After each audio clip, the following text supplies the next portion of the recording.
If you've ever wanted a camera so small you could literally clip it to your hat or hang it around your neck, both the DJI Osmo Nano and Insta360 Go Ultra will feel like magic. They're compact, discreet, and powerful enough to replace bulkier action cams in many scenarios. But DJI and Insta360 clearly had different ideas about what tiny but mighty should mean. Let's break it down. Let's start with design. The DJI Osmo Nano is absolutely tiny. We're talking just 52 grams and a body small enough to disappear in your pocket. It's built like a little cube with a lens sticking out, and thanks to its magnetic system, you can snap it onto your shirt, a helmet, or even the brim of your cap. What makes it unique is the optional Vision Dock, a small module with a touchscreen that magnetically attaches to the camera. Without the dock, the Nano is basically invisible, perfect for POV shots. With the dock, you get more control, longer battery life, and even faster data transfer. The Insta360 Go Ultra, on the other hand, isn't pill-shaped like its predecessors. Insta360 redesigned it into a rounded square body, weighing about 53 grams, just a gram more than the Nano, but still super light. Its secret weapon is the Action Pod, a dock with a 2.5-inch pop-up screen, bigger than DJI's Vision Dock. That makes it easier to frame shots and navigate menus, but it also means carrying around a slightly bulkier system when docked. So the key difference, the Nano is smaller and stealthier, especially when used alone. The Go Ultra is still tiny, but its Action Pod is bulkier in exchange for a larger, more functional screen. Now let's talk about the big one, image quality. The DJI Osmo Nano packs the same 1x1.3-inch CMOS sensor that DJI used in its premium Osmo Action 5 Pro. That's impressive in such a small body. It shoots up to 4K at 120 FPS, supports 10-bit color with D-Log-M, and even delivers up to 13.5 stops of dynamic range. For a wearable camera, that's huge. If you're into grading your footage, the Nano gives you real flexibility with its pro-level color profile. Meanwhile, the Insta360 Go Ultra uses a 1x1.28-inch CMOS sensor, so slightly smaller than DJI's, but still a big step up from older Go models. It captures 4K video at up to 60 FPS, has active HDR, and supports 50 megapixel stills. For slow-motion fans, it can go up to 240 FPS in 1080p. Its stabilization comes from Insta360's tried-and-true flow state system, which also includes horizon lock. So, who wins here? If you want higher frame rates and cinematic color grading, the Nano edges ahead. But if you want super crisp stills and Insta360's HDR magic, the Go Ultra has the advantage. Both of these cameras pack some clever tricks to make your footage look smooth. DJI uses Rocksteady 3.0 stabilization and even has horizon balancing, though not in every mode. Insta360's flow state stabilization is also excellent, especially for POV or handheld clips. Both brands have proven software that keeps your shot stable even if you're running, biking, or strapping these cameras to a dog.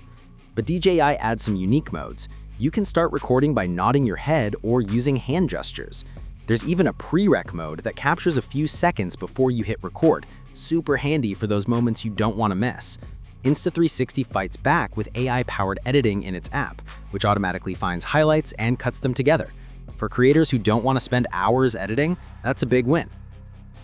So stabilization is a tie, but DJI has more control tricks, while Insta360 has smarter post-production tools. Here's where their philosophies really split.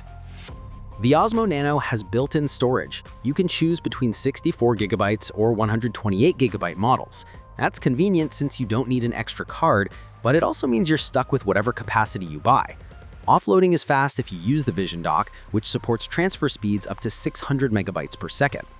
The Go Ultra, in contrast, ditches built-in memory for a micro SD card slot. That's great if you shoot a ton of footage because you can just swap cards instead of worrying about maxing out the internal storage. For professionals who shoot long sessions, that's a big deal. As for battery life, both are surprisingly close. The Nano lasts about an hour at 4K 30p, but with the dock, you can stretch that to over 3 hours at 1080p. The Go Ultra gets about 70 minutes on its own, and when docked in the Action Pod, it also stretches close to 200 minutes. So DJI is simpler, Insta360 is more flexible. Durability is another big factor for action cams. The Osmo Nano is waterproof to 10 meters straight out of the box. The Vision Dock itself is only splash resistant, but the core camera can handle dives, rain, and pool shots with no problem. The Go Ultra matches that. The camera itself is waterproof to 10 meters as well. But again, the action pod is only splash-proof, so in real use, both are similar. If you're going underwater, you'll want just the camera body without the dock. Both companies know creators care about sound. DJI includes dual microphones on the Nano and supports wireless DJI mics like the Mic 3.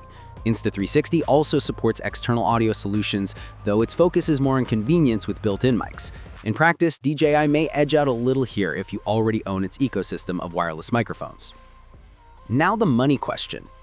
The Osmo Nano comes in at around $309 for the 64GB model and $339 for the 128GB model.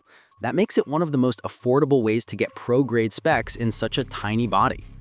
The Insta360 Go Ultra is pricier. The standard bundle costs $449 and the creator bundle pushes it to around $500. You're definitely paying a premium here, but you also get a bigger screen, swappable storage, and a more polished app ecosystem. So if budget matters, DJI is the cheaper entry point. But if you want more flexibility and editing tools, Insta360 asks for more, but arguably gives you more. So which one should you pick? Go with the DJI Osmo Nano if you want the smallest, most discreet POV camera with incredible image quality, higher frame rates, and gesture controls. It's the better choice for creators who love cinematic grading and minimal setups. But go with the Insta360 Go Ultra if you want bigger screens, swappable storage, smarter app tools, and high-res stills. It's slightly less stealthy but more versatile for long shooting sessions and quick edits. At the end of the day, these aren't really direct replacements for GoPros or full-size action cams. Instead, they're about capturing unique perspectives and hands-free content in ways bigger cameras just can't. The real question isn't which one is better overall, it's which one fits your style of creating.